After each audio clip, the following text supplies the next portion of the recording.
ransomware it's not just a programmatic executable like a virus that gets dropped and it does all of this stuff. It's highly adaptable, it's very dynamic. There are real actors on the other side who try things. If those things don't work, they try again, and they'll continually look for these openings and then swarm through the breach. So each attack is unique in some ways and follows a typical pattern in other ways, sort of like a football match or a cricket match. It follows a typical pattern, but no two matches are identical in tactics, techniques, or the plays that get used. But they do follow very typical stages. These stages may go in different orders, but these campaigns are highly adaptive. They all start with an initial compromise, most often through a phishing email, could be through a link to a malicious site.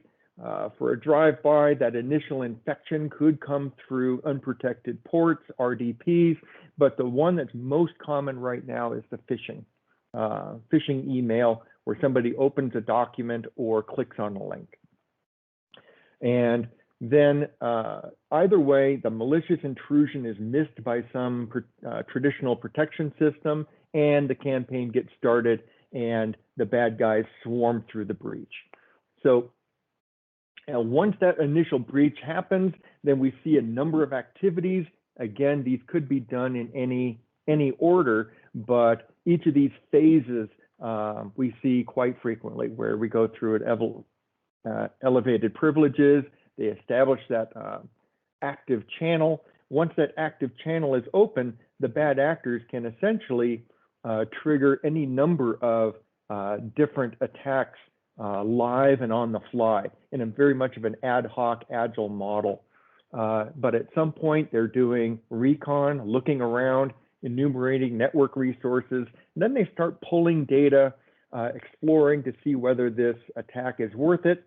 They disable protection, disable the backups, and then and only then do they then download their encryption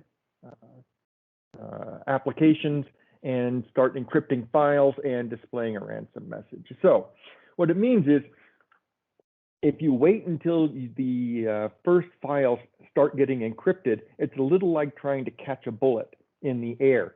The timing gets pretty tight at that point. So there are a number of points in the sequence of stages where activities occur, subtle data gets dropped, signals are there. They can be somewhat ambiguous signals, but the earlier in this chain we can disrupt, the better. Now, once one of those things is disrupted, the bad guys don't necessarily stop. They essentially look for different weak spots. So it's not a simple matter of, oh, we'll block it here and everything stops. It's really a continual defense against a very active attacker. But once that ransom message comes up, there's really very little we can do.